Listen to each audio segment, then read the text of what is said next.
I'm going to get my army of the YNs and the YCs, and we are going to take over America. Not the YC. Shout out 1900 Rugrat. Yeah, that's my guy. The young chicks. Yeah, no, not chicks. Hey, yo, boom. We got to take over Canada and United States, make it Luke Cage land, and we're never going to lose a game of anything. Never. Well, we got the best Cage athletes. Land. Yeah, hey, what type of money we using in Lukey Cage land? I don't know, man. See, I don't want to live there, bro. I think my his economic policy is janky, man. You just lost a voter right there. That's where you lost me, Luke. You just lost a voter. It's gonna be Eddie Murphy from Coming to America. Oh, he got his own money. Yeah. He got his own money. Yeah.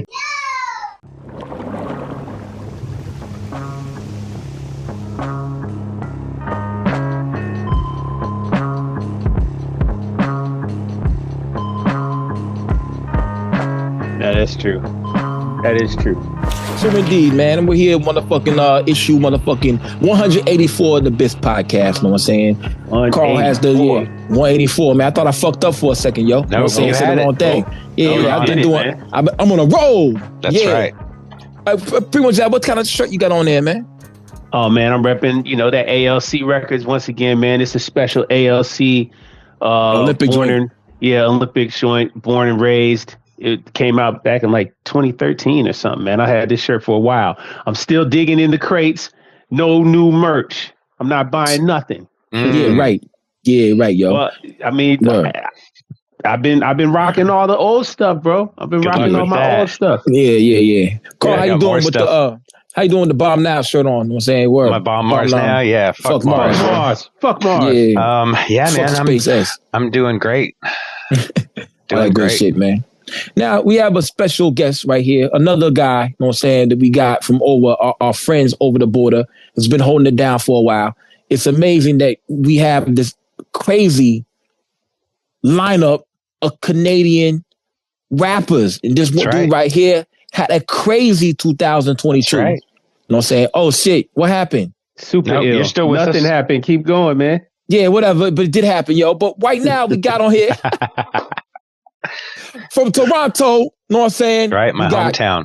36CYPHER in the building on the horn, yo. That's right, welcome. How you feeling, my guy? Greetings to all. I'm good still. Yo, isn't it your birthday today, man? Oh, yesterday. Oh, happy belated, man. Yeah, thank you, man. 42 years old, man. I ain't died yet. Yeah. We still here. Yeah, well, I'm ducking and dodging, you know what I'm saying? Word. Stop, dropping and rolling. All that good shit, man. Word. Boom. So we call you 36CYPHER or 360, correct? Yeah, you're just 36, Oh, for short, I usually go by that. I have some other names, but they're not really relevant right now, so,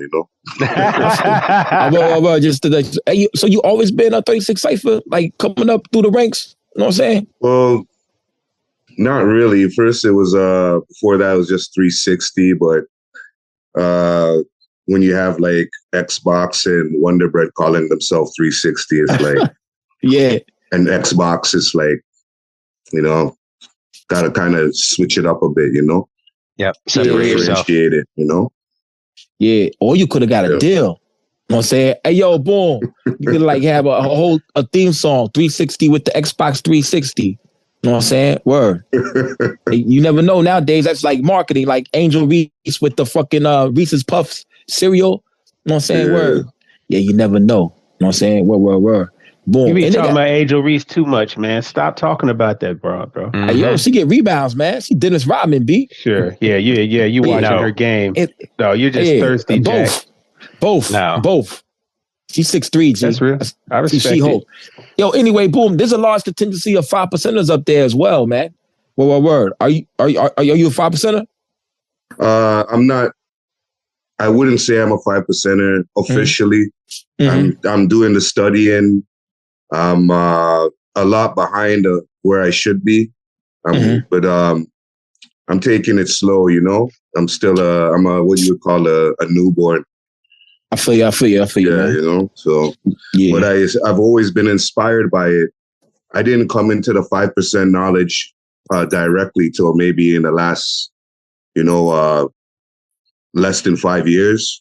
Okay. I just learned about it from music. I learned about it from Wu-Tang. That's where I got the inspiration from. Mm-hmm. I didn't learn about the knowledge of where Wu-Tang got their knowledge from till way later. But being inspired by Wu-Tang when I was young, it really pushed me in that direction to even want to call myself that, even though I didn't fully understand what it meant.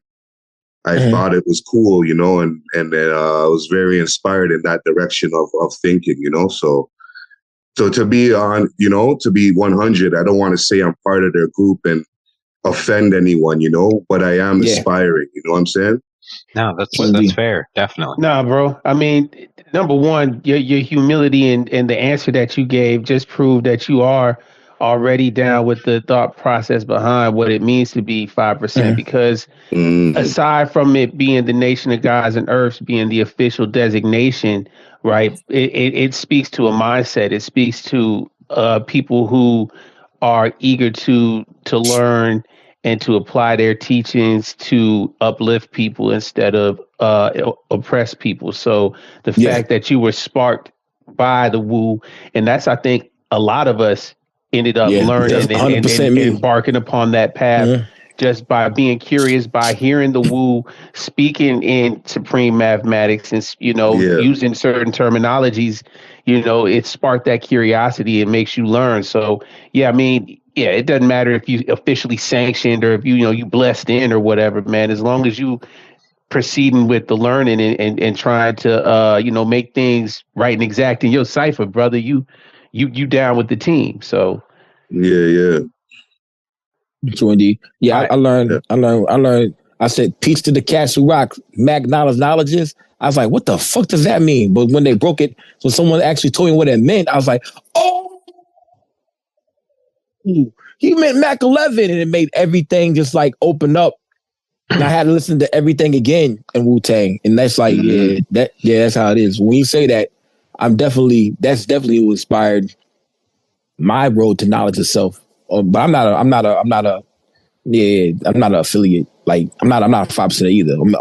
I'm with Primo Jab. Yeah, definitely, man. But your name is probably one of the hardest rap names out there. 36CYPHER. That is a hard ass name, G.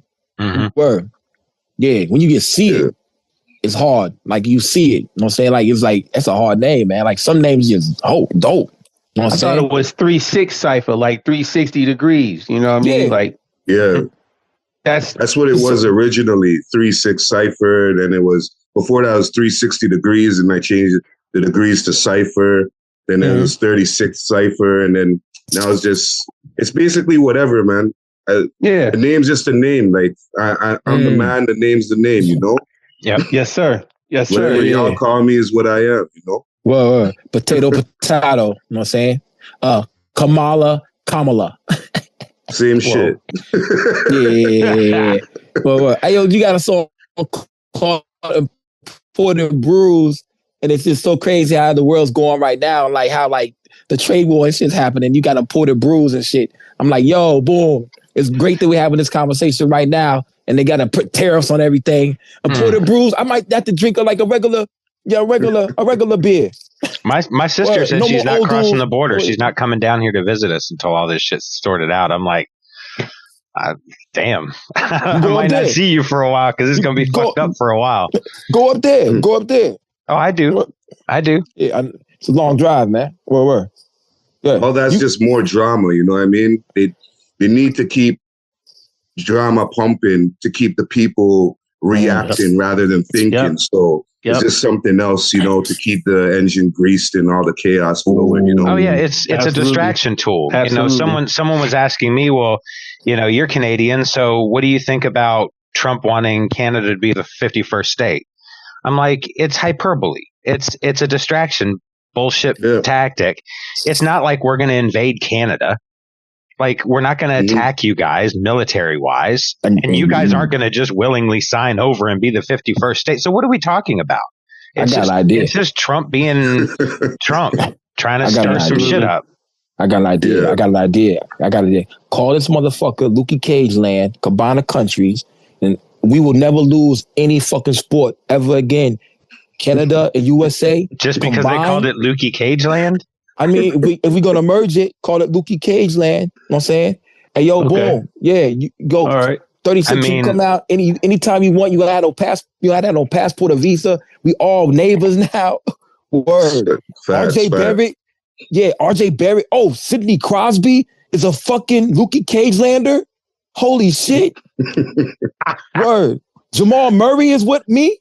Everybody. Shit. John Moran is with me. He got the guns. Yo, we will never lose no sport ever again. Winter Olympics, Summer Olympics. Word. We got everybody. That's my plan. And, no 51st state. I'm the president. You know what I'm saying? Word. It's going to be called Space Malcolm X instead of Space X. Yo. Space Malcolm X. That's hot, Lukey. I like, at first I was like, man, this man, he losing it like usual. But now the more you keep going, I'm like, let him cook, man. He talking some shit, man. Keep going, Lukey. What else we got here in Lukey Cage Land? Hey, yo, what is your descent? Like, what is 36? What are your, like, are you of any Caribbean descent? I know they got a large Caribbean descendant up. Yeah, my parents are Jamaican. Okay, so you could play for Lukey Cage Land or Jamaica in the World Cup. You play for us. I'll give you some money. I'll break you some bread. I mean, while you're at it, why not just include Jamaica and all the islands in Lukey Cage Land as well? I don't know, man. I'm gonna keep them cool down there. So I act like I'm going on a vacation cool with my passport. Yeah. I don't know where this train of thought is coming from. I don't know. Man, you're kind of on to some shit. I'm not. Yo, if I had to choose a dictator, I'm going to take Lukey over Trump any day. I'm kind of cool with Lukey. Hey, yo, guys, taking over any land that's predominantly black is not cool with me. I'm saying I don't want to be Napoleon or something like that. Anyway, boom. Shit. Yeah. No, man. Hey, man. Before you get too far on that, man, all this, like, it's like y'all both said, man. Like, this is all just distraction, man. It's all fun and games, and unfortunately, we got the biggest buffoon and entertainer in our office right now, man, and he is one. He's an idiot savant, heavy on the idiot, low on the savant. He knows what he's doing as far as manipulating people and pulling on their emotional strings and everything, saying the bullshit that he's saying. It's going full circle. The first day of the tariffs, I mean, everybody's reacting to it, but already you see there's certain people that are like trying to fall back and smooth over things. It's all a game, man. It's all a game. Get him a top hat and a bullhorn because he runs a circus. The ringmaster in the circus. I mean, he knows how to put on a show, and he knows how to dazzle and distract people, whether it's by offending them or by placating to them or berating them. Whatever he does it in such a fashion that it garners attention. But here's the thing: what is he taking the attention away from?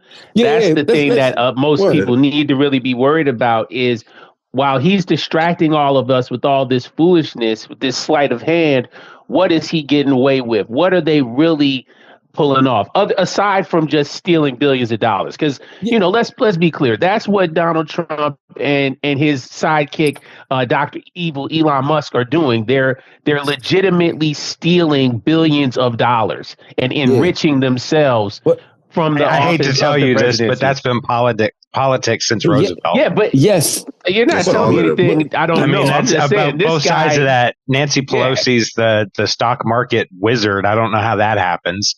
I do know how that happens. I'll tell you how that happened. There's no rule against Congress people profiting off of insider of course, trading. But they're the policymakers that know ahead of time when things are going to break, contracts are going to be made.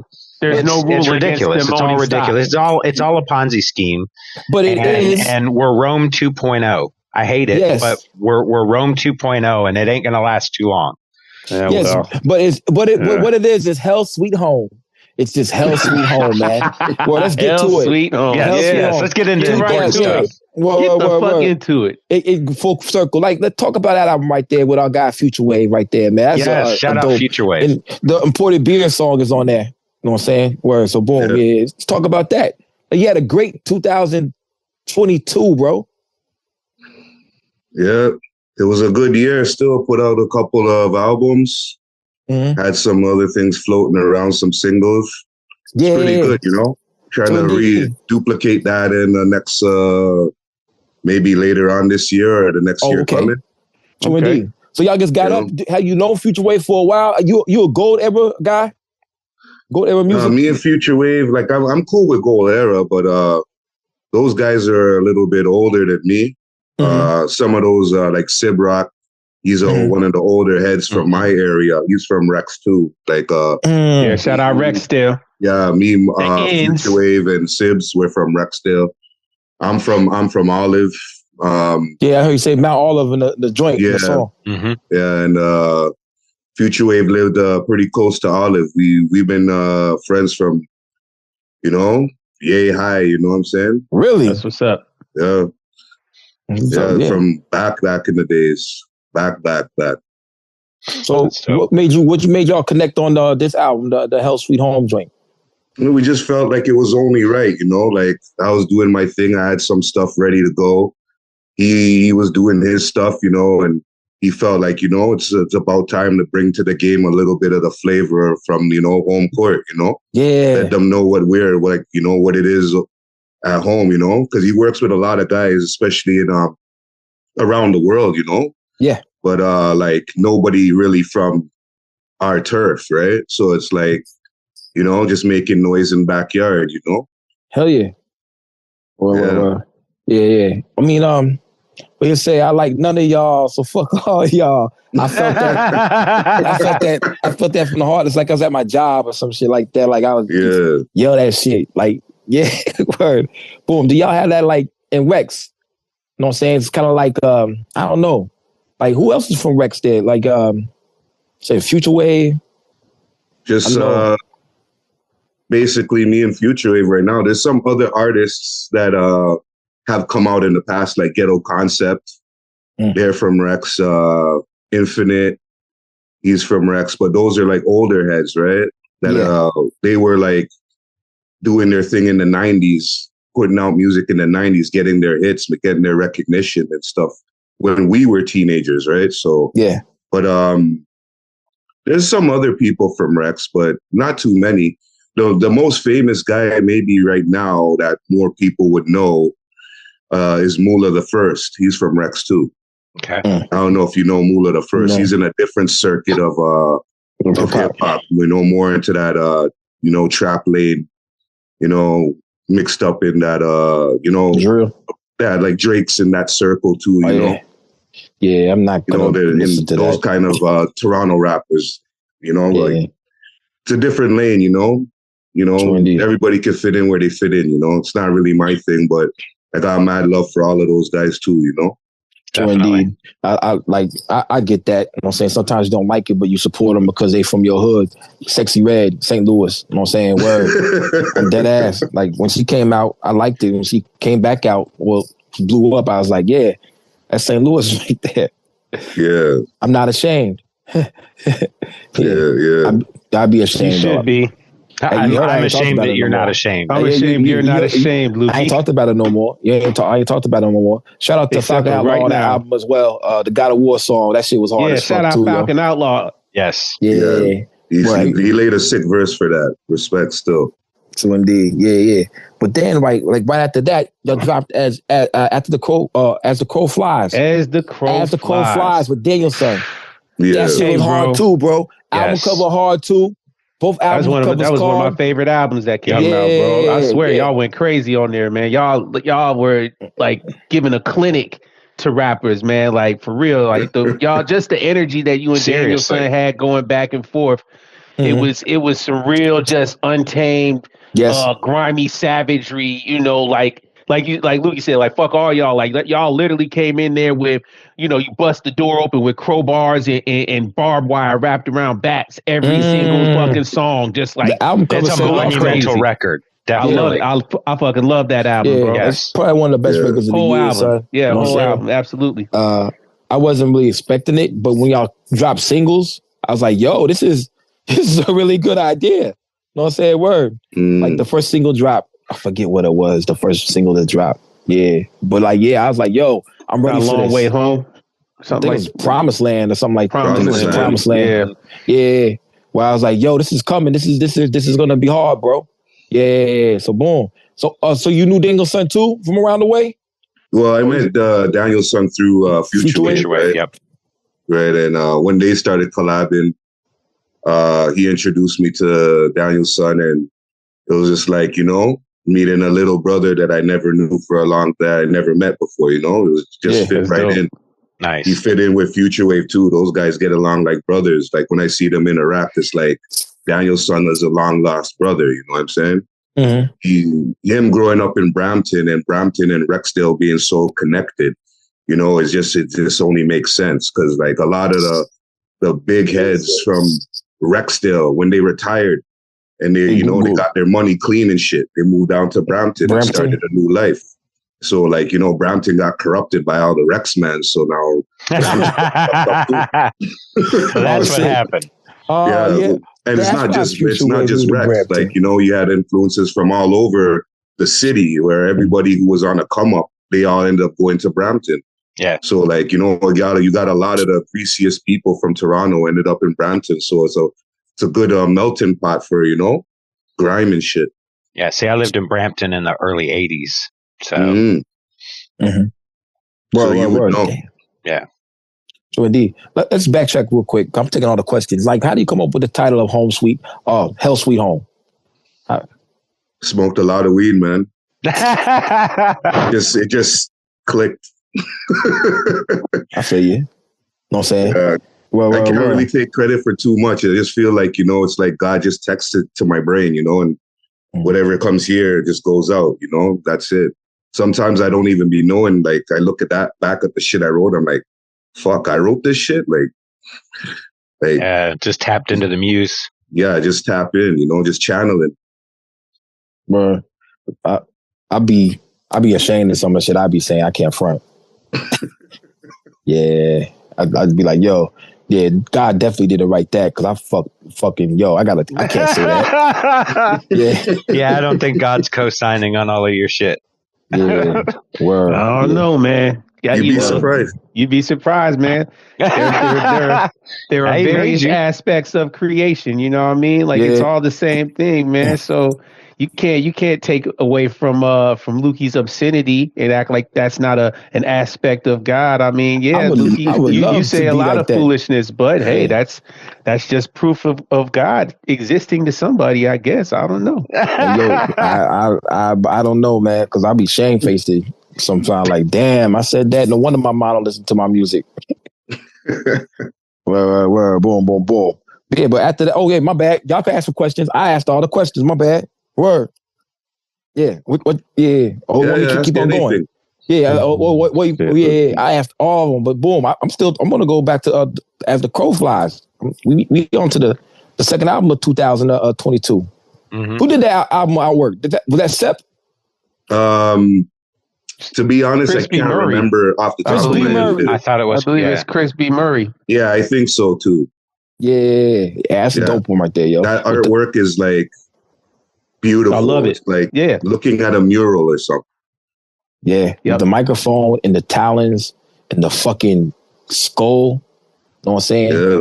It was a perfect somatic backdrop to all the destruction that came on that album right there. Like y'all was going downhill, slicing the heads off motherfucking demons and shit, yo. That's how I felt with that shit, yo. You know what I'm saying? Bird, Riot was one of my favorite songs in that joint too. You know what I'm saying? Yeah, it's pretty hard, man. Boom. It was definitely a good album. I think we all came with our A game on that. Daniel Son, he murdered it.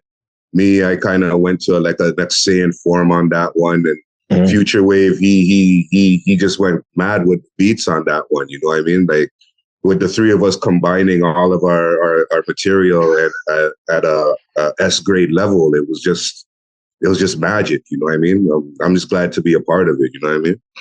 So indeed, that's a good mashup. That was a good mashup. That was a good I mean, boom. Yeah. Boom. So what we got in store? I mean, you took a slight break. Actually, this is Pedro. What's illustration Pedro? and design? Is that right? Pedro? Oh, I'm like I said, I can't really remember off the top of my head. I don't know. It's a sick cover, regardless. oh, you got it pulled up right there. Yeah. Yeah, this right here. Oh, he got the vinyl, the big boy vinyl. Nice. Wave With God the music. It looks look so at dope. that's incredible. So dope, man. Yeah. Yeah, it's a beautiful piece of art. No doubt. Beautiful. Like, you just want to eat it or something, you know? Dead ass. You definitely want to frame it. You know what I mean? Absolutely, man. Yeah, man. It's definitely a statement piece. Let's say that. Let's put it like that. And it's dope that the way you explained the connection that the three of you had when making it, like y'all all came with your A game, because it sounds like it. Mm-hmm. It's a great representation, I think, of what Toronto had been offering up to that point, and then even now, but just up to that point, like the quality that you come to expect from Daniel Son, from Futurewave, and then you in the mix, it's co-signed 100% right there. Like that is a perfect example of that era of stuff. Like how have you enjoyed like sitting back and watching Futurewave dominate, pretty much come out and smash this work, become a underground household name essentially, because those people who know, the people who got any taste or have any ears to understand, they know and they respect the name Futurewave. They respect the brand Wave God. How does that feel, knowing that that's your man? You came up, you done seen him come up and put in the work, and you've been watching everybody that he's been recruiting around town, linking with Daniel Son, Highway 308, all these other people that are now coming in, Falcon Outlaw. How do you feel about that, man? How you feel about the scene? It's amazing, man. It's like something to be proud of, to be like, yo, this is my boy. We've been doing this from the dirt. We always had these aspirations, and to see it like happening and being able to touch or to reach some of my own aspirations at the same time while I'm watching him do his thing and he's just smoking it. It's just something to be proud of, as a Torontonian or even just as his friend, you know what I'm saying? Like it's really amazing to see, and I just hope and wish more success for him, because I don't think, to me, he doesn't get as much props as he should. I think he deserves more. I don't know if maybe that's just me feeling that way, but I think he deserves more. And I know what he's cooking, and we're always in touch, we're always cooking up politics. So like whatever is going on in the future, I already know what's gonna happen. I got the inside scoop. You guys are gonna have a good 2 year this year with Futurewave, I'll tell you that. Yep. But and you might get a good year with me too, if everything goes accordingly. But yeah, man, it's just a blessing to see, and it gives me inspiration to keep doing what I do and just continue my path. Absolutely. I think a big part about the inspirational part about him is that he's doing it on his own, man, and he's putting on. He believes in y'all. He believes in the talent that's around him, and he's putting his time, his money, his resources into that to bring y'all forward, because he's betting on y'all. He's betting on the home team, and he's like, look, I know what we got here. And he hasn't been wrong yet, bro.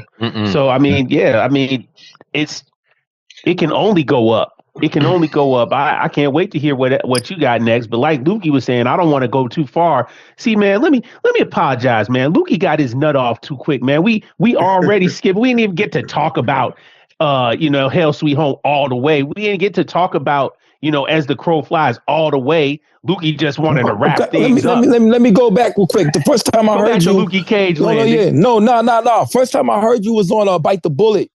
That was when I was doing the first podcast. And so that was portable stoves. You know what I'm saying? Word. did you take some time off? Or how did you get back into this lane of music? Or like what do you mean? Like in between Hell Sweet Home and now? I mean, or no, I mean, I'm talking about before. Oh, okay, boom. Like, I didn't really know of you before of Bite the Bullet. You know what I'm saying? Mm-hmm. Were you active? Oh, yeah. Like, I've been dropping shit? I've been rapping, I don't know, man, like dog years, man. I'm older than you by a couple years. Really? Yeah. And okay. Yeah, you know, I just eat healthy, probably. You know? Yeah, I don't eat healthy. No, I'm lying. I eat terrible. But, you know, yeah, I've been rapping for years, and but I just been doing my own thing, you know, like rapping for me has always been something that was just more on the side. I've always had other things that were my priorities in life, you know, and but it was always something I always did and I always enjoyed, right?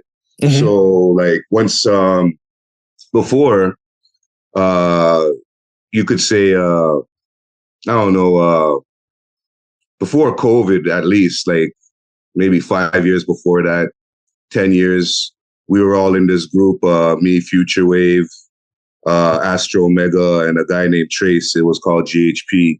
And we were doing that stuff and it was doing pretty good, but it wasn't really reaching. We weren't able to reach people. And this was during the time in rap where like rap sucked and everybody just wanted to quit just before, you know, when before West Side Gun came and then, you know, kind of like re-innovated and reinvigorated the whole rap, you know, and you had Rock Marcy still carrying it. And then, you know, Decepticon Sean, you know, still carrying it, you know, like, so like, during that time, we were doing our thing. It was doing all right, but we just couldn't connect the dots. And as time went by, the group kind of fell off.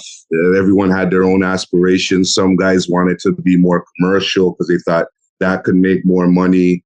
You know, some guys wanted to go more underground. So like Astro Omega, he's in that DiBiase circle of producers, you know. And he's Omega? Yeah, Astro Omega, yeah. Mm-hmm. He's sick with it too, you know? And then you had Futurewave, and those two were the only producers, and it was me and Trace, we were the rappers. But after that, you know, I kind of just took a break off of the music. And then when I started hearing some good music again, it re-inspired me. And I started writing again. And then after, you know, some time passed and I finally dropped Hell Sweet Home. I had that album done for a while, but wasn't able to release it. You know, there was some little issues here and there, but for at the end of the day, it was good because it wouldn't have came out the way it came out if it wasn't delayed and then and all that stuff happened.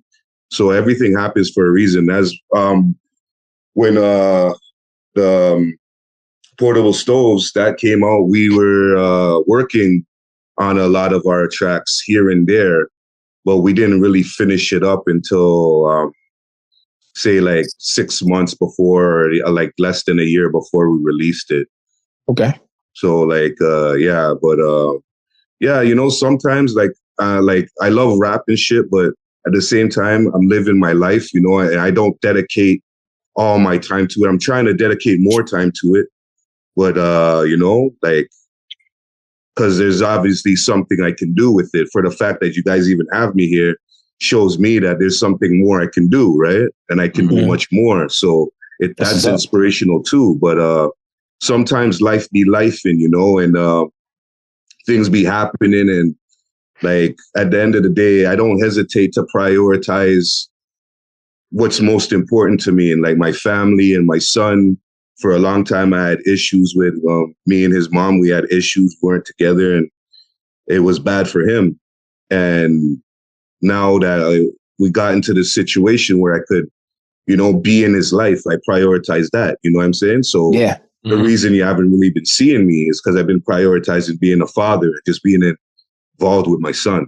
Because I can come back 5 years later and drop shit, rebuild the buzz, whatever. If it catches, it catches. It don't, it don't. But that 5 years I missed with him, can never get that back. True. Right. You know, I will say though, I think a lot of people it's easy to forget that the landscape was completely different post 2015. And it wasn't necessarily just, Griselda and things of that nature that really boosted this. It's also the availability and how, social media and all of these tools that we have now that we didn't have post or pre 2015. So a lot of artists that were doing good rap weren't getting any airplay. The format was different because you couldn't promote yourself in the same manner.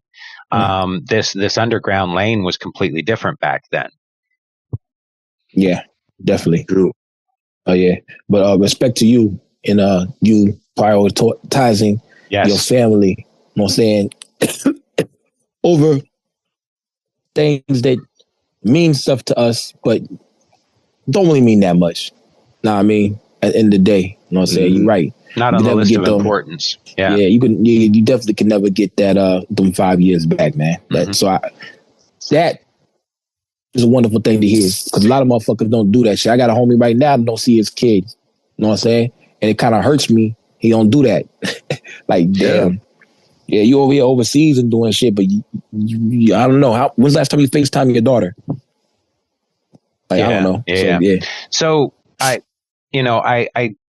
being from Toronto area, but not Toronto specifically, I always get the feeling when I talk to rappers from that area that there's a regionality kind of difference. So on a talking to most people level, you're a Toronto rapper.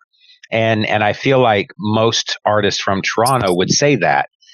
But when Toronto artists are talking to each other, Toronto rap is different than what you guys are doing. Like, technically, I'm sure there are people in Toronto that are doing some boom bap, but that's not considered a Toronto sound specifically. It's more that greater Toronto area. It's those different hubs like Rex, like Brampton, like Mississauga, and different things like that, right? Is that like, do you feel like you have to kind of rep Toronto because most people aren't going to understand what Rexdale is, or? No, really. I feel like, to me, Rexdale is Toronto. Like, I rep Toronto through my Rexdale perspective. You know what I mean? It's just an angle of Toronto. Not everybody from Toronto's, the same, but I rep my angle because I don't think my voice or my people's voice is heard enough. Right. So I'm not going to try to, give you a slice of Toronto. I'm just going to give you a slice of my neighborhood. It's in Toronto. It's good enough. Right. That's fair. Indeed. Yeah. One question. What does GHP mean? That's the name of the group, GHP? Yeah, it was Grindhouse Project. Oh, okay. Grindhouse Project. Grindhouse Project. That was what we were doing from before. So if you want to catch some unregistered, Futurewave gems, look that shit up. Yeah, definitely gonna check that shit out, bro. Word. I had no clue about this right now. Yeah, we got some videos on YouTube, so get the fuck out of here. Yeah, we haven't erased them, so if you look, you'll find it, Yeah, Carl looking for it. I see the glare on his glasses with his fast ass computer. My shit. I'll be searching for it right now. If I was on the computer, after the podcast is over, it'll load. And that's how slow my shit is with Windows 7. So, boy, everybody out there, because I know we have a large contingency of Futurewave fans out here. Grindhouse Project. Go look for that shit. Astro Mega, the other producer on there. So, boom, yeah, this is gonna be interesting to go look at this shit right here. This is history right here. Like, low key.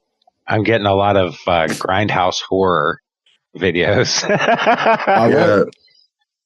You're gonna have to dig for it. I'm a dig. I'll do some knowledge on it. Yeah. Word. Boom, boom, boom. What else we got, Primo Jab? What we got?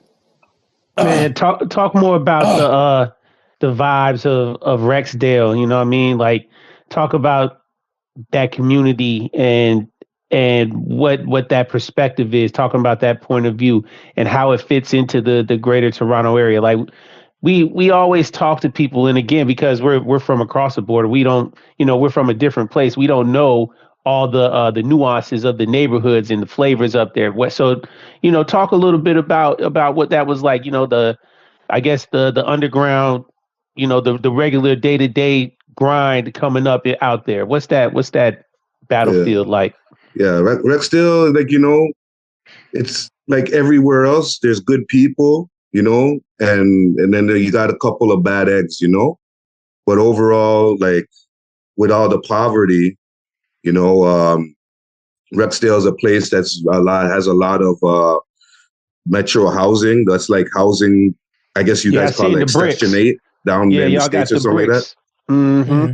Yeah. So, like, it's all like hood, right? There's a lot of different hoods just all around each other, but then they kind of have it mixed up between houses. So you have like a good mix of people, but at the same time, there's a lot of grime going on. You'll find a lot of drug addicts, especially when we were young.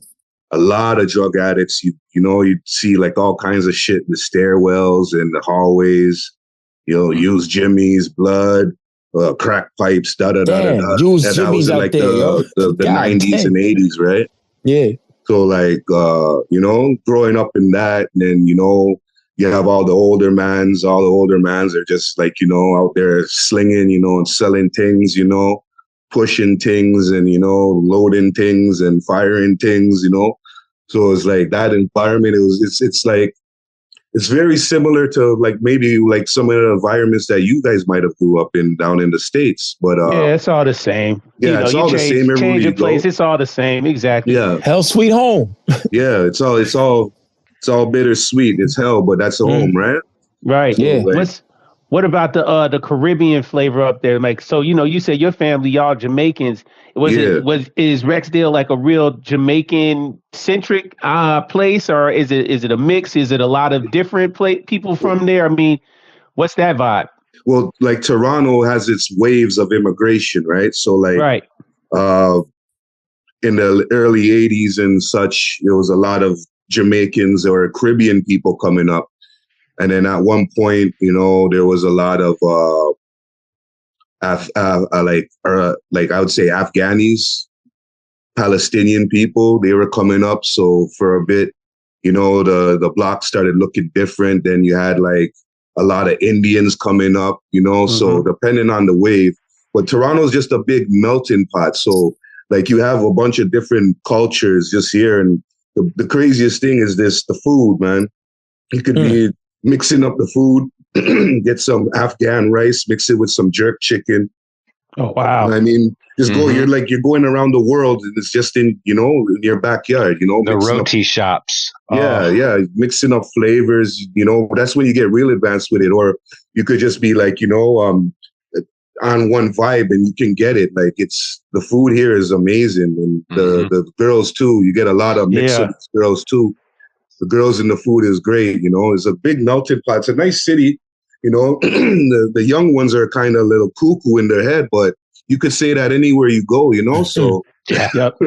Yeah, man. See, you just said it, man. I mean, everything you touched on, that could be anywhere USA, anywhere planet Earth, any big city, right? But I think the elements that you were talking about, the way your eyes lit up about, thinking about the way you can get that Afghan rice and mix it with the jerk, like those are the flavors that I'm talking about. Like that's what makes neighborhoods special, right? Because there's only things that the people that live there know about. Oh yeah, no, this is what we do. This is the move that we make. We know how to do this. We know, the knowledge that you have, the intricate turf knowledge. Yeah, that's what adds that regional authenticity to what people are. You know what I mean? So that's what I want to talk about. My buddy Randy and I used to catch the subway at Kipling and Finch. Yeah, that's by me. Yep. Yeah, that's right by me. Is it skip away? Is that like closer downtown, Toronto? No, that's like a little northwest, the end slightly. Of the city almost. Yeah. Where? So Rex is on the outside of the city. It's like no, it's right at the edge. It's like the northwest side of the city. Yep. Right at the edge of it. It's east of Brampton. It's just west of Etobicoke. Atlanta, explain it to me, Carl. So it would be the like Woodstock, Marietta. Oh, Marietta. Okay, Marietta. Okay. Well, I mean, Toronto spreads, like, that's true. Mississauga's east side, and then you've got like Markham kind of northeast, and then you've got like Etobicoke is kind of north of Toronto, and then Rexdale is kind of like northwest, and then Brampton's like more west than that. Okay, Brampton's like Cobb. That's all Cobb's talk. I got you. Yeah, you got to remember, 400 goes right there to right, and it's not spread out like Atlanta. Like Atlanta's this kind of circle, and then everything's kind of right around it, right?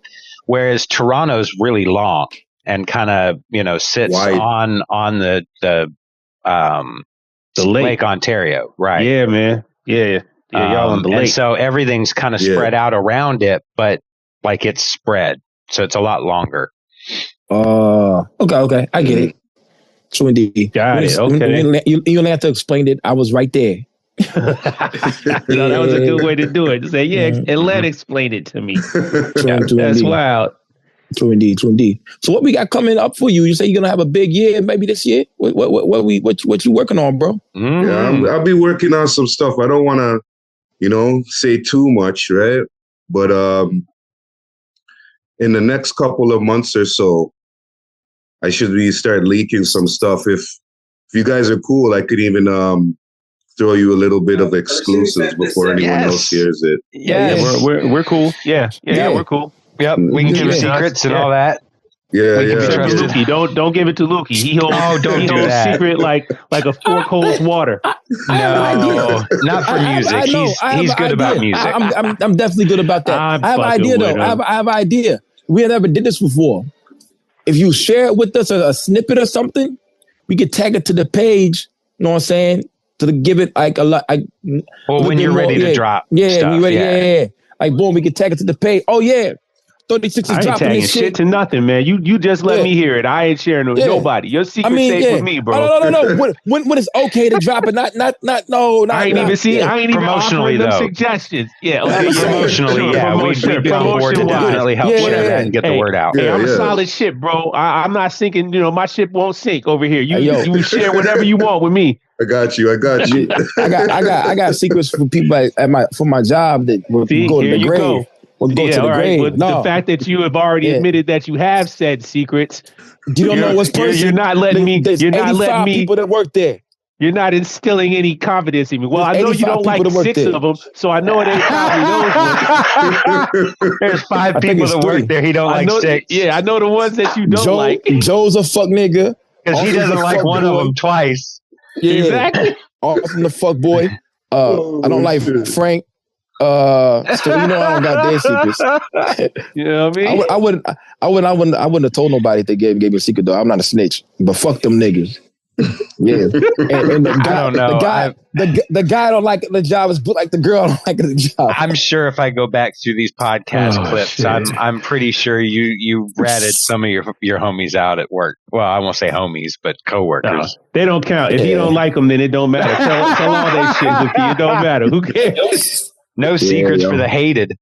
Well, the next couple months, you got something coming out, yo. Word. Yeah, I'll be looking to leak out some joints to you guys in the next couple. And then, I'm going to start doing a run and try to, get the wheels turning again, right? Yeah. True indeed. Righteous, this is not righteous. Yeah, it's not basketball, man. Your knees don't hurt, your back don't hurt when you rap. You know what I'm saying? Word. So boom, you just get back in it. That's right. You know what I'm saying? Get back in the game, coach. Whip the tear-offs off. Then go play for Team Jamaica or Lukey Cage land. Know what I mean? Definitely.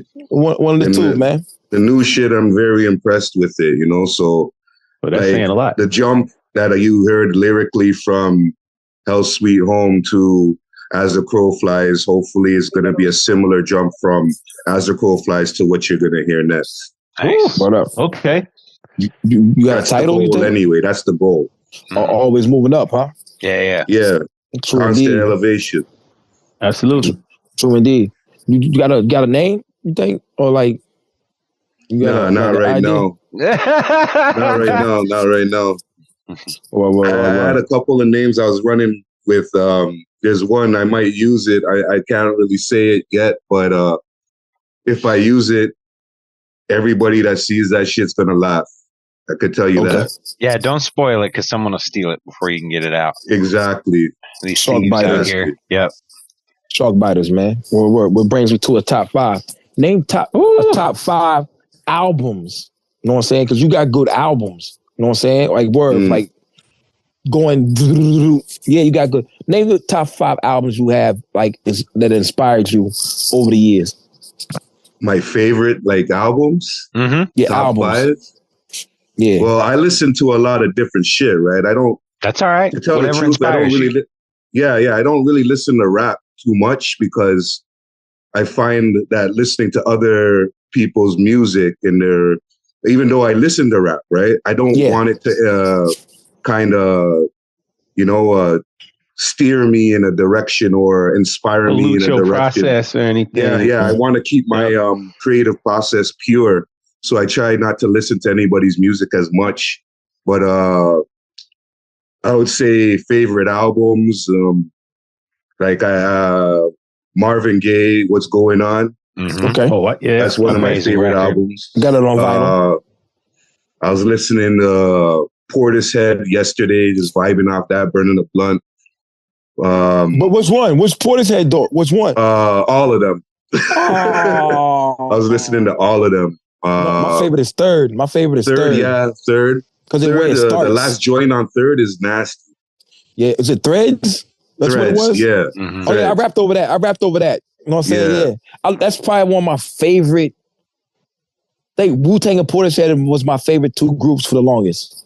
Yeah. Portishead is amazing because they have like a hip-hop vibe, but they don't really sound like hip-hop. And I like listening to beats more than actual songs because if I'm at work and I have people around me and I start playing songs and man's like screaming fucker, fucker, fucker this, right? Yeah. It doesn't really click, right? With people around you. But if I just play the beats, I'll have an old man who hates rap. He's listening to the beats and he's like, oh, this is nice. And he's vibing with it and bopping. And then when I let him hear the lyrics, you young guys in this garbage. So I don't know, some other albums I really vibe with, I don't know, anything Wu-Tang, Wu-Tang Forever, anything Wu-Tang basically. Those guys, they're the pioneers that, made, I think, a lot of this shit happen. And I don't think they get enough credit. Mm-hmm. What about Mr. Excitement by, what's that dude? Mr. Excitement. It was the horrible You God, Mr. Excitement. It was the worst album, Wu-Tang album. I never even. There you go. You guys don't count when you talk about Wu-Tang albums, bro. Shut up! Don't say that. You don't, man. I mean, respectfully, man. Hey, look. Any Wu head will tell you that, bro. I'm not saying a hot take. I mean, ask me how many people have heard Leatherface. You might have heard Leatherface once, if you even know that it exists. But you definitely ain't playing it. You got, we waited so long for the You God projects to come out, and they were just what we thought they were, man. Nothing to talk about, respectfully. But you know what I mean? Yeah, You God did his contributions to the clan. He's never gonna. You can't take that away from him ever. You know what I mean? You God definitely raw. I'm gonna give it to you. Everybody knows You God did that. He was never as good on his own albums as he ever was on Wu-Tang records. Yeah, that's all it was. I mean. He didn't make he definitely didn't make a Only Built for Cuban Links. He didn't make a Liquid Swords. He didn't make an Iron Man. He didn't make a He did make Mr. Excitement. Yeah, he made Mr. Excitement. I mean, whatever, man. Horrible. Everybody go. I never even heard that album, man. It's horrible. She got a West Coast brum. She got an East Coast bud. Ha. That's the hook. That's the song up there? Wow. Yeah. I could have gone my whole life without knowing any about and he's sticking his tongue out. That, he's sticking his tongue out and going like this. You know what I'm saying? He's not. Stop playing, man. I'm dead ass. I'm dead ass. You should be careful how you speak on You God. You God's a serious you might get dude, punched. No, that's what I said. Look, that's why I said respectfully, bro. That's what. Look, man. I know. I heard. Golden Arms. He a general out there, from what I hear, man. He official, man. He don't take no shit.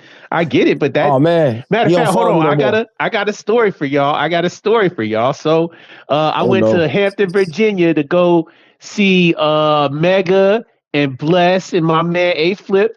They were opening for Wu-Tang at a concert at Hampton University, and you guys was there. Like they were on stage, and we were sitting there in the crowd. This was after they got off stage, and you guys was on stage.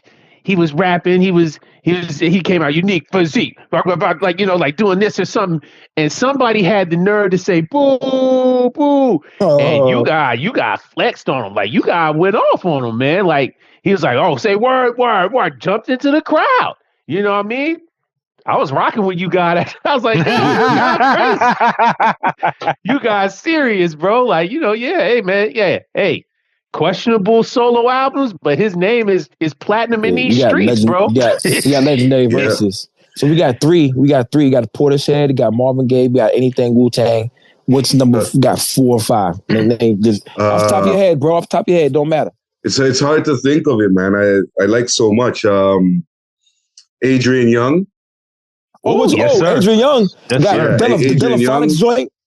Yeah, the Delphonics joints and just his whole library. Oh He's my serious. God. Yeah. Adrian you heard Young. You heard the Bilal joint? The one he got with Bilal?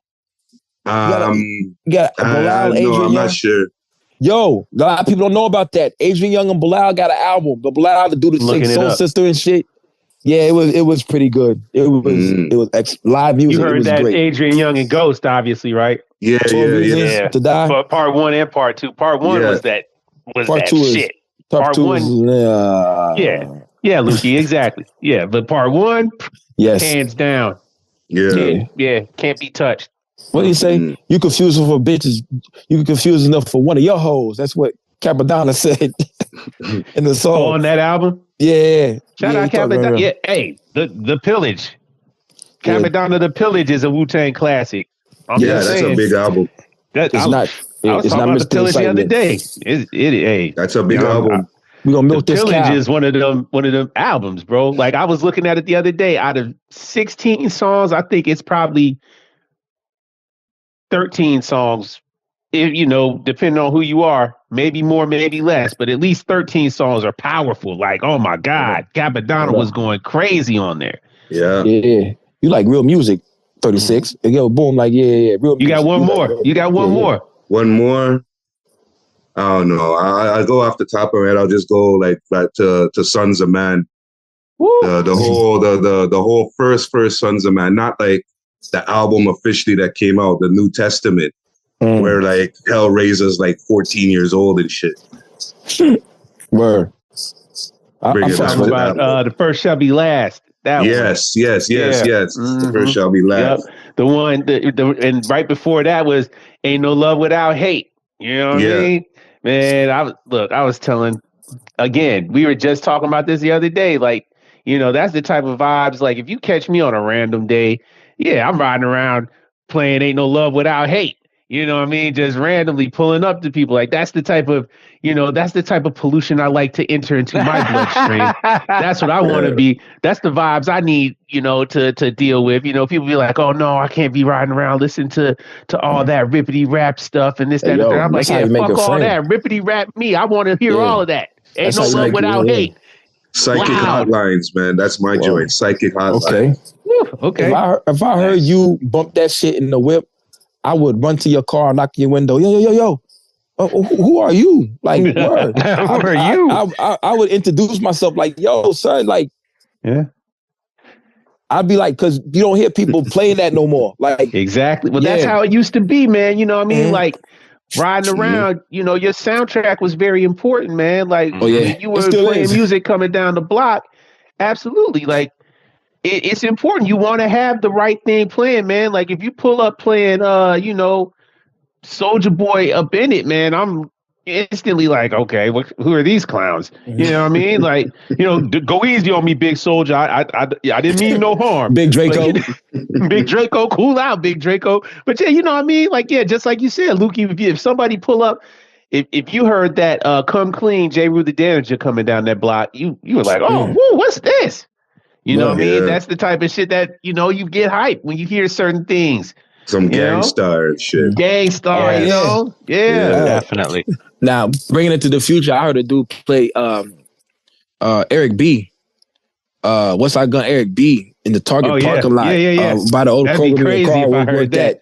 And like, I'm like, yo, you fucking West Side Gun? Say, yeah, hell yeah, man. Yep. I say, and then we exchanged Instagrams because I like told him about the Conway shit and stuff. Like, yo, boom, man. Like, oh, word, you live here? I thought you was in New York, man. No, word, that type of shit. Like, you got a friend off of I wore a Big Ghost hoodie to a basketball game. The ref looked at me like, oh shit, you like Big Ghost? Oh yeah. So this music, the soundtrack of our lives right now, you know what I'm saying, it brings people together, man. It really does. Like you bring that any record you got, people gonna be like, oh yeah, you said look like you want to eat that shit. That's the same thing I had in my mind. The record looked beautiful, like it's like a pastry. You know what I'm saying? Word, some shit like that. So I'm looking forward to what you got going on for this 2025. I can't believe it's 2025. God damn. Yeah, man, we in the future. Lukey, you just said something though, man. Like that's another thing, like that this era I think has really done very well is people take the whole project serious now, man. Like not like to say they weren't before, but I feel like the number of iconic album art pieces that have come out in this time that we're in, this post, 2016 Renaissance that we're in, it's just every year there is a new album, a new 24 albums that come out that are just visually stunning. Whereas previously, like you could think of album covers and they're iconic just because of the cover, right? But they weren't like art pieces. Like, for example, like going back in the Wu Chamber, think about Only Built for Cuban Links album cover. You know what I mean? Like that's an iconic pose because of the picture, but I feel like that only became an iconic cover because of the album itself after the fact, right? You know what I mean? Whereas you look at y'all's cover that, As the Crow Flies, that cover, even before I even hear it, I'm like, oh shit, what is this? Like it's a grail. I picked this up and it's powerful. You know what I mean? It's radiating dope energy. Like what the fuck is this? I need to know what this is. And that's what this era does is it has people that are drawn to projects off of the strength of just like, hey, I know if I put a good visual on here to represent my music, I gotta come with some ill shit. And people ain't disappointed, man. People ain't disappointed. It's all part of the lane, right? With the lane, the music, an important part of it is the way it's packaged and not just that, the visuals and everything. So it's like back in the days, because everything was just going through the labels and it was just mass produced, they didn't really have to do too much to catch your attention. The fish were coming to bite on the hooks, you know what I mean? Like they didn't have to do anything. But like now it's like nobody's biting nothing. Like nobody wants nothing that's trash. You gotta do all of this just to get people's attention now, and it brings the gold to the surface, and then all the iron just falls down to the ground. Those people weren't willing to put the work into their shit to bring it to that next level. They won't get noticed in this day and age. So the only stuff that you see like that is the stuff that people are actually paying attention to detail and putting in a lot of work and effort to make sure the beats are banging, make sure the rhymes are banging, make sure that the visual looks just like how it sounds and how the content of the lyrics are, So it brings that a bigger dynamic. And before people would buy shit, they didn't care. But it's more of a collector's thing now, where you could buy these things and then like 20 years down the road, it's worth 10 times more. You know what I mean? Especially when mans are only pressing like 50. And then selling them, like the shit becomes valuable. So like, it's a different market and it's good to see the advancement. I can't wait to see what the future brings, and where it goes. Like, who knows how far this shit could go. And Like say, for example, with NFTs, for example, that's a lane that nobody really touched and nobody has really tapped into yet, but somebody's going to eventually figure it out.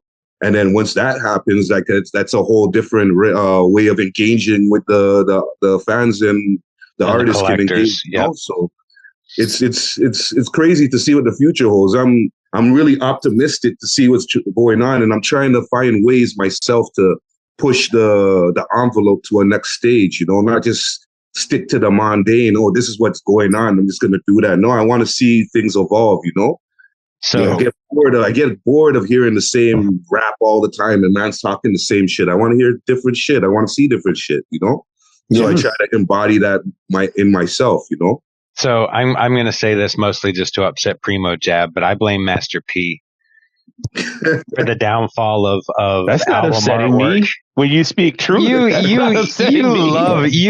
that janky artwork. You love it. Yeah, I know you do. Don't get me wrong. I love the jankiness photoshopped on top of piles of cash. But look, this is like all that. No, that was awful. Was an era, but that was awful. It was. You gotta understand. It was the DIY aesthetic of it. The jankiness of it was its own school of fucking art at the time, Carl. I remember back in the day when Death Certificate and Lethal Injection came out. Yeah. You remember the covers for those? Of course. Yeah. They were sick. They were, you know, like they painted a picture instantly. Simple pictures that just spoke volumes, especially Lethal Injection. Lethal Injection was a crazy cover. Yeah, and then a few years down the road, and we get Master P with tanks and diamond studded lettering. Percy Miller, it's no secret. Percy Miller has left his mark for better, worse, or terrible. For better. No, 100% for better. If Master P changed the game for a lot of people. No. 100% he has made a positive impact. I'm not saying all of it was a positive impact, but he definitely changed the game for hip hop in a lot of ways. Yes, absolutely. Album covers is one of them.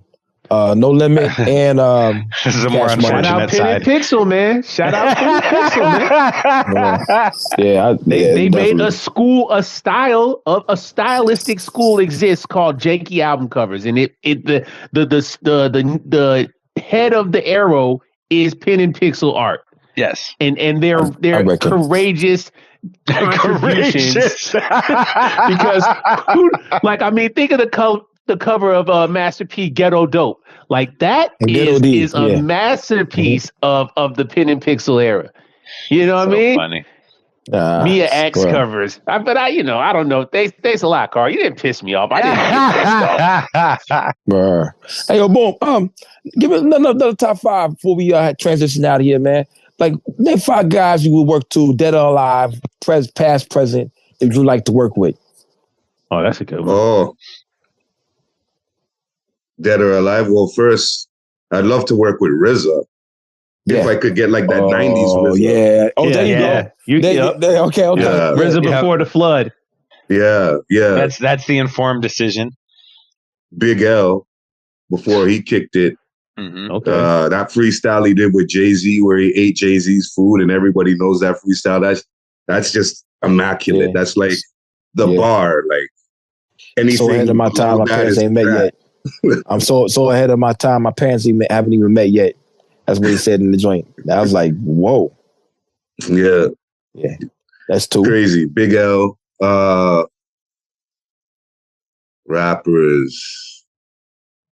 You can do rappers or producers. Whatever you want to do, however you want to do it. Singers. Well, I can't remember the guy's name right now. Busta Rhymes' first producer who used to do his beats. I forget his name. They used to do that did it on the first Busta Rhymes album? Yeah, like on the early Busta Rhymes stuff. Oh, we go. Did they give me some more? Not knots. No. Like, okay, we got to go to the Google for that. I make sure everything remains raw. Yeah, who made? Rampage. Rampage is like his cousin and shit. Okay, hold on, man. We're gonna find out. Busta Rhymes. Who produced I information Remain Raw? face. Because I love I Remain Raw. Everything remains raw. Yeah, that's the joint. I make sure everything remains raw. I can't remember the name of that producer, but like, yeah, that guy. I really liked his beats when I was young. You know, that was the shit for me. I mean, his first album was DJ Scratch. Busta? Yep. Was it DJ Scratch? Maybe it's DJ Scratch. I can't remember the guy's name. It was DJ Scratch, Easy Mo B, and Uma, among others, on the first. Uma, that's Dilla. Yeah. Uma, JD and the Uma. That's Dilla. Yeah, I was gonna say Dilla too, for sure. That's 4. You gotta pick carefully now. Easy Mo B made everything remains raw. Mo B. Easy Mo B is a legend, you know. Yeah. So that.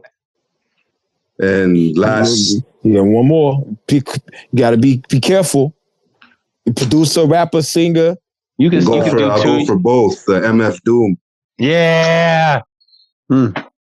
Yeah, you can't leave out Doom. Never. Doom's too sick with it. That's right. That's my goat right there. That's my goat. That's my goat right there. Yep. Yeah, he taught me how to be myself. Yeah. So boom, man. Yeah, I can't. Yeah, anybody who says Doom. Yeah, but now it's kind of like oversaturated. You know what Jada can say. You know, dead rappers get better promotion. You know what I'm saying? Yeah. A lot of new fans. CDs going platinum. You know what I'm saying? It feels like it's kind of like when The Weeknd blew up, and like I was holding The Weeknd right here on my heart, and then he blew up, and I was like, oh fuck! Now everybody else likes him. Now I don't like The Weeknd anymore. So like, yeah, with Doom, it was kind of like that. Everybody started hopping on him after he passed. My nephew likes him now. I'm like, damn man, you like 17 years old, man. You don't know nothing about no Doom. You ain't listen to all the good albums. Some Doom. people don't really like Doom. They just like the hype around him. They don't really know, you know. But that's how it is. When you become great, you know, people worship you and they have no idea what you're even about. You know what I mean? Yeah. It's just the idea of you. The idea of you, you know, is enough for them, you know?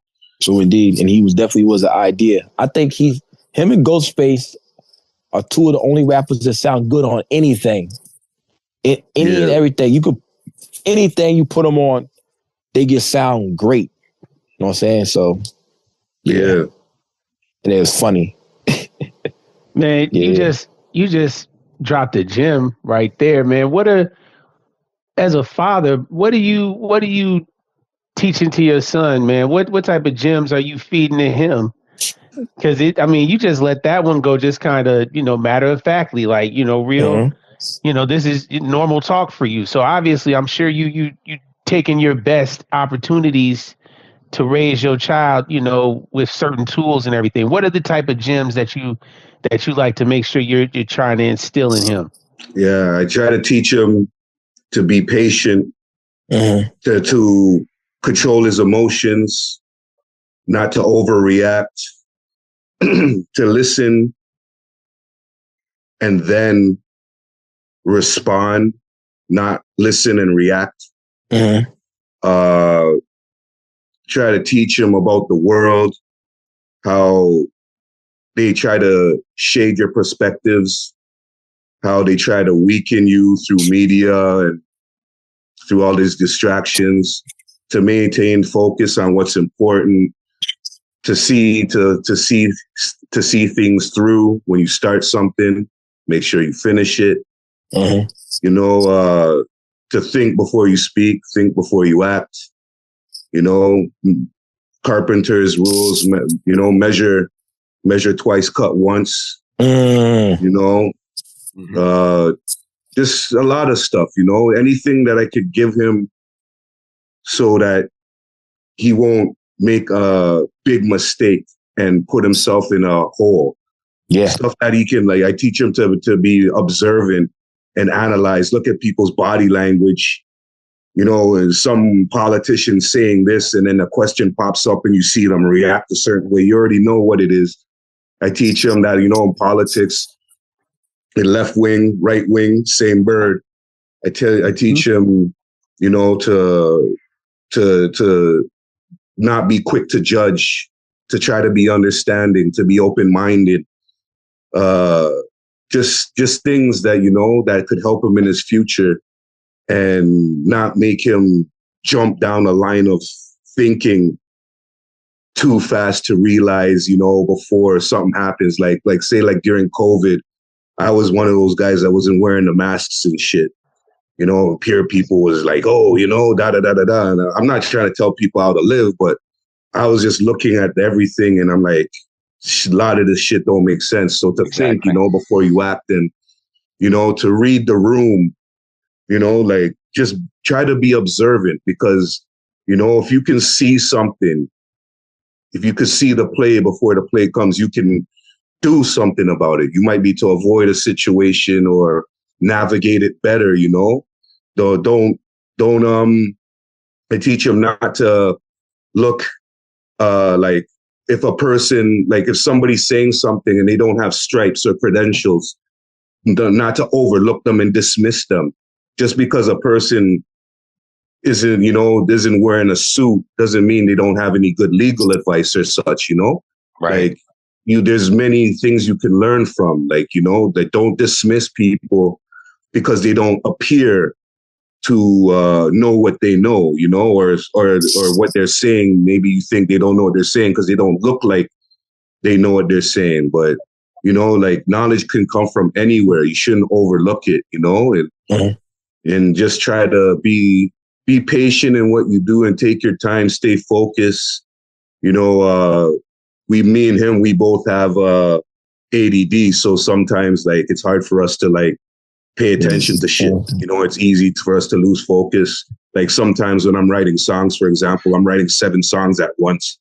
And then I'm just watching 2 movies, and then switching it back to songs. Like I'm all over the place, and he has the same issue. So for me and him, it's very important to be focused and stay in the moment on one thing before you go to the next. Because then if you don't, you'll find that you have a million things half started and nothing complete. Mm-hmm. True indeed. Great advice. Good gems, man. About how old is he? If you mind me asking. Right now, he's 13. He's turning 14. Young man. Soon. Yeah. That's why it sounds like, I mean, the gems you're giving him, the jewels you're passing to him, It's the right time. Definitely sound like, they're tailored to the era that he's in, the mindset that he's in, because that's a crucial time in his development. That's when they're being tested pretty much every day, in school, out of school, everywhere. They got to be equipped and be able to move the exact right way that you're talking about, man. Think first. Absolutely. Because they're under attack all the time, right?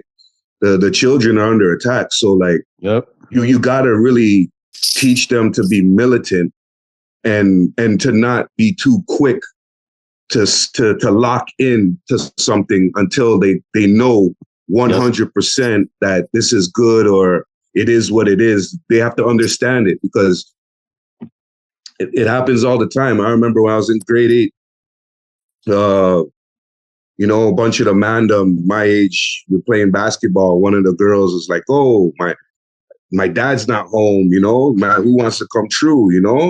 Everybody knew what the play was, right? Mm-hmm. Fans were getting excited, and I was like, "Yo, that's not a good look, man." And these guys were like, "Oh, what's wrong with you?" I'm like, "Okay, you know what? You guys do your thing, man. I'm just gonna play some ball and go home."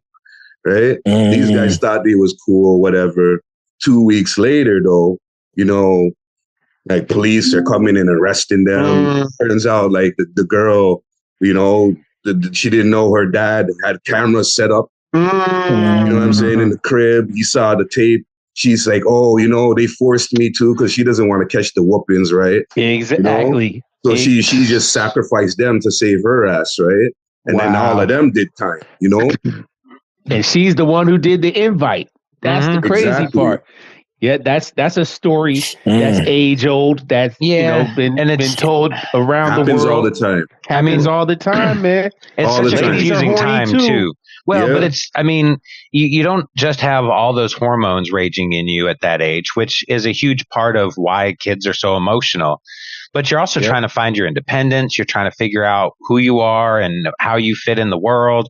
You need that guidance. You need somebody to say, "Hey, not everything has to be a split-second decision. You can take information in and process it, and then do something positive with that information to make better outcomes. Mm-hmm. Yeah, I was just hoping that the guys got robbed. I just wasn't. the story. I thought they were gonna get set up and get wet up. That happens too. That happens too. But they were lucky; they didn't get wet up. I mean, a gunshot. No, they got locked up. Easier than 10 years, huh? I think the flesh wound, or maybe a hobble for the rest of my life than 10 years. You're lucky if you get a hobble, you know. Some guys with domes. Sometimes you guys get domed, you know. No coming back from that. Yep. Nah, the Dragon Balls are not real. You can't get worse. Yeah. And then again, if you die more than one time, you get that Son Goku shit, and you come back as a little motherfucker. Anyway, Carl, what we got, yo? So I know we've been on for a minute, and we're getting ready to wrap up. I will say that, you know, I usually, you know, give extra flowers to anybody from Canada. Cause as a Canadian and someone from the Toronto area, it's always makes me super proud that we have authentic, genuine dudes that represent from my hometown.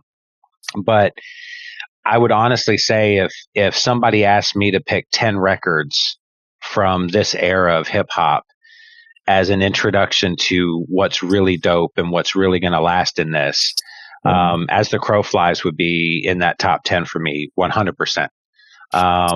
First class idiots. I'm super excited about, you know, you having new music coming out.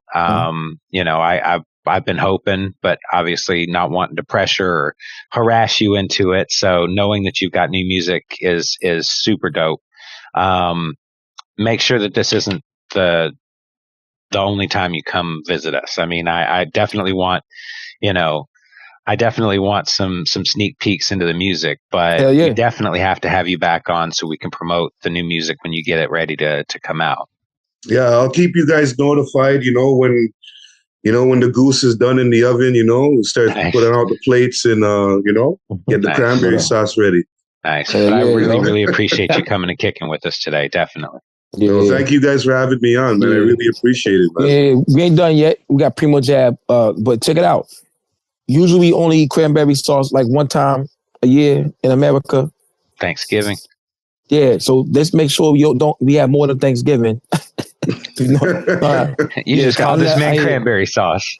I mean, you said get the cranberry sauce. Yeah. So that's like once. You know what I'm saying? I never heard a nigga in my life say, "Hey, yo, son, I want some cranberry sauce on a Friday." I'll tell you, it's good on pork chops. I'm gonna try some. I don't know about that. I just know about, you know, certain birds, you know. Yeah. So boom, I'm gonna get me some goose. I'm gonna get me some cranberry sauce. Pretty much what we got. Man, fuck all that shit, man.